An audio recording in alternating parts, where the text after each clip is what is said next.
Assalamualaikum warahmatullahi wabarakatuh. Halo sahabat-sahabat semuanya yang saya hormati, mahasiswa dan siswa-siswi yang saya cintai. Selamat datang kembali ke my channel Suprijal. Pada video kali ini kita akan belajar mengenal saluran transmisi listrik. Adapun materinya akan disampaikan oleh kelompok mahasiswa, yaitu Muhammad Fakih Setiawan, Bayu Aji Munajat, M. Fikri Firdaus, dan Ahmad Bagus Alfiansa. Oke teman-teman, yuk kita ikuti video pembahasannya. Jangan lupa ya, klik tombol di bawah ini, tombol subscribe teman-teman. Terima kasih. A few moments later. Bismillahirrahmanirrahim. Assalamualaikum warahmatullahi wabarakatuh. Salam Om Swastiastu, Namo Buddhaya, salam kebajikan, salam sejahtera untuk kita semua. Oke, sebelum lanjut ke materi, saya ingin memperkenalkan kelompok-kelompok saya. Saya Ahmad Bagus Alfiansyah dengan NIM 1507 521006 sebagai moderator pada presentasi kelompok ini, dan ada rekan-rekan saya. Mungkin Bayu bisa speak up. Saya Bayu Aji Munajat dengan NIM 15007210007. Kemudian ada rekan saya yang lain, Fakih. Perkenalkan, nama saya Muhammad Fakih Setiawan dengan NIM 15007521005 sebagai penanya. Halo, perkenalkan nama saya Muhammad Fikri Firdaus dengan NIM 15007520008. Oke, terima kasih kepada rekan-rekan saya sudah memperkenalkan diri. Mungkin bisa langsung dilanjut, bisa dilihat materinya, bisa ditampilkan. Pemateri bisa menjelaskan, bisa alihkan materi. Oke, terima kasih kepada moderator. Pada presentasi ini, kami akan menyampaikan materi yang berjudul saluran transmisi listrik. Saluran transmisi listrik yang akan kami jelaskan terdapat 4 bagian. Yang pertama, pengertian saluran transmisi. Yang kedua, jenis saluran transmisi. Yang ketiga, komponen saluran transmisi. Dan yang keempat, sistem saluran interkoneksi Jawa dan Bali. Oke, lanjut. Materi yang pertama yaitu pengertian saluran transmisi listrik. Saluran transmisi merupakan media yang digunakan untuk mentransmisikan tenaga listrik dari generator stasiun atau pembangkit listrik sampai distribution stasiun hingga sampai pada konsumer pengguna listrik.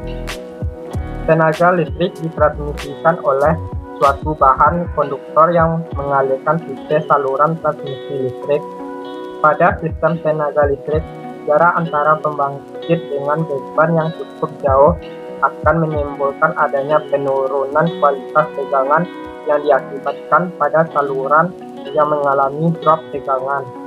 Dengan demikian, sebuah saluran transmisi harus memiliki berbagai komponen untuk menjaga kestabilan kualitas listrik hingga sampai kepada konsumen.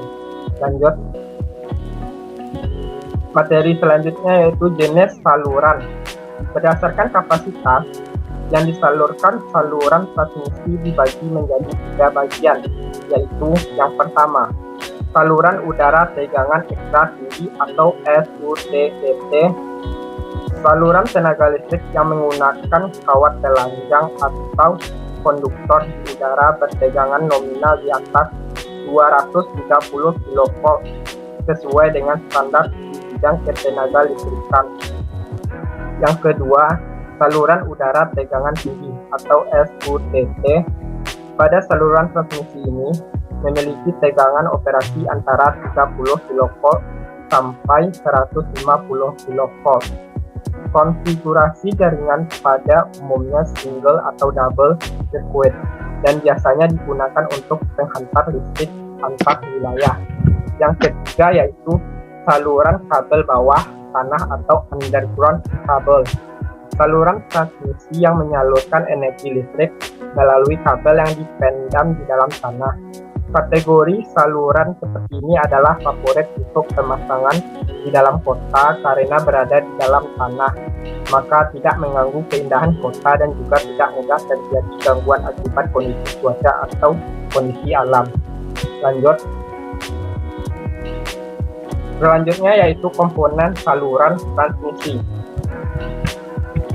Komponen saluran transmisi ini terbagi atas 4. Yang pertama yaitu konduktor. Konduktor adalah media untuk tempat mengalirkan energi listrik dari pusat. Konduktor ini memiliki sifat-sifat konduktivitas yang tinggi, berat, titik berat, biaya rendah, dan tidak mudah patah. Jenis konduktor yang dipakai pada umumnya tembaga, aluminium, dan baja. Selanjutnya yaitu komponen isolator. Isolator pada sistem saluran transmisi tenaga listrik berfungsi untuk mencegah adanya aliran arus listrik dari konduktor melalui tiang menara atau memisahkan bagian yang bertegangan dengan yang tidak bertegangan. Selanjutnya komponen menara transmisi. Menara atau tiang pada saluran transmisi adalah suatu bangunan penopang saluran transmisi yang bisa berupa menara baja atau tiang baja. Konstruksi tower besi baja merupakan jenis konstruksi saluran udara tegangan tinggi ataupun saluran udara tegangan ekstra tinggi yang paling banyak digunakan. Yang keempat yaitu komponen grounding system pada saluran transmisi power line carrier atau PLC. Kawat tanah atau grounding wires juga disebut kawat pelindung shell wires digunakan sebagai pelindung penghantar atau kawat terhadap sambaran petir. Sistem pertahanan ini dipasang di atas kawat pasar. Selanjutnya, sistem saluran interkoneksi Jawa dan Bali. Bagian Barat, PLN Transmisi Jawa Bagian Barat atau TJBP yang menangani penyaluran di Banten dan Jakarta bertempat di Cawang, Jakarta. Bagian Tengah, PLN Transmisi Jawa Bagian Tengah atau TJBP yang menangani penyaluran di Jawa Barat, Jawa Tengah, dan Yogyakarta bertempat di Bandung, Jawa Barat. Yang ketiga yaitu bagian Timur, PLN Transmisi Jawa Bagian Timur dan Bali atau TJBTB yang menangani penyaluran di Jawa Timur dan Bali bertempat di Sidoarjo, Jawa Barat, Jawa Timur. Sekian materi yang saya bisa sampaikan. Saya lanjutkan kepada moderator.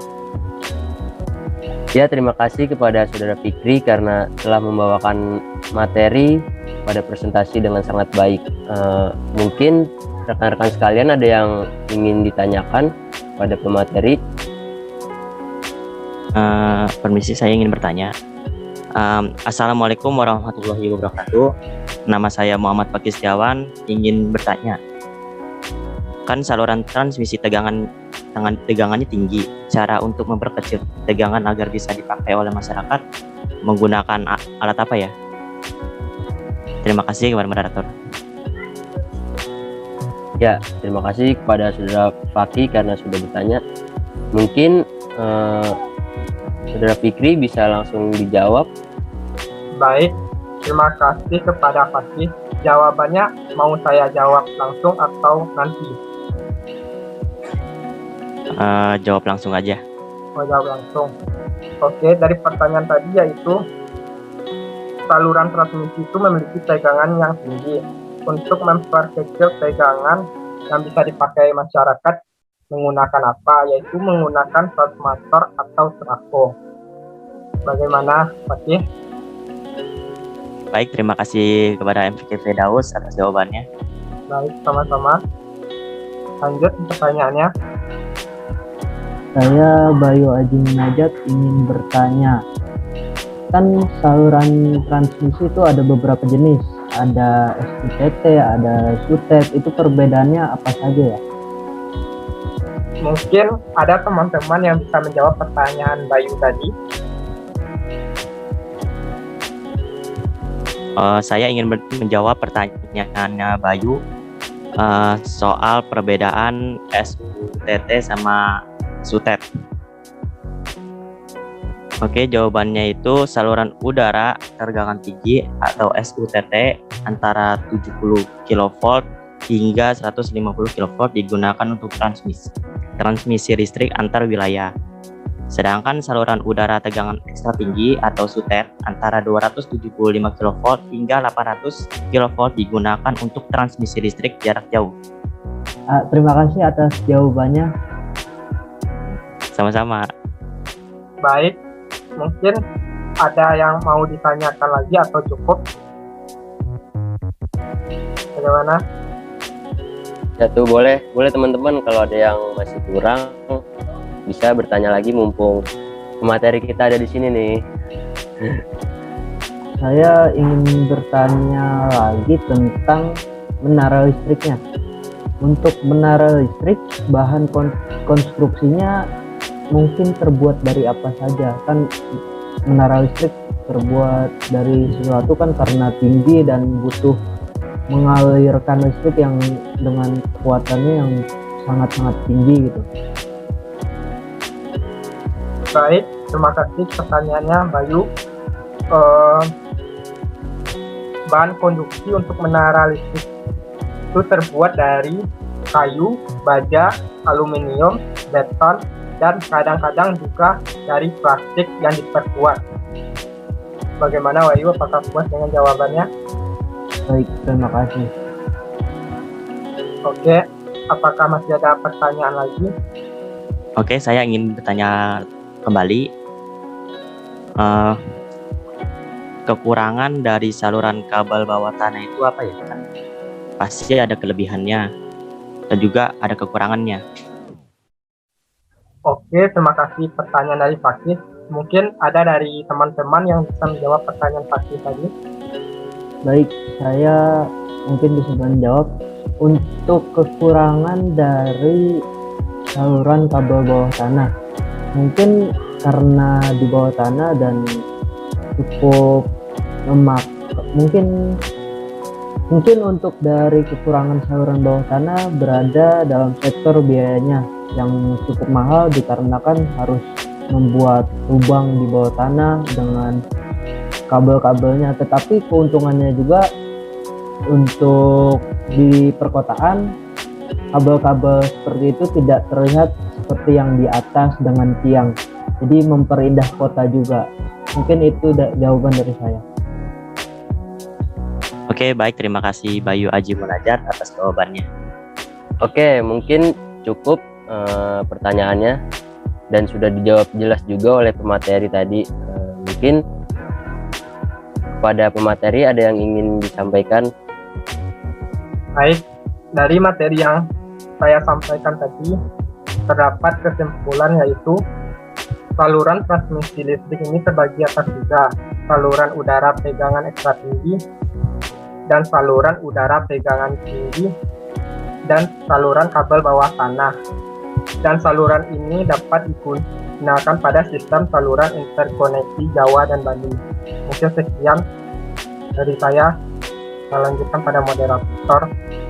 Oke, terima kasih kepada pemateri karena sudah menyampaikan materi dengan baik dan jelas, dan juga kepada teman-teman karena sudah antusias ya mengikuti presentasi ini, sudah aktif bertanya dan juga saling menjawab. Mungkin segitu saja presentasi dari kelompok kami. Saya selaku moderator pamit undur diri, kurang lebihnya mohon maaf. Wassalamualaikum warahmatullahi wabarakatuh.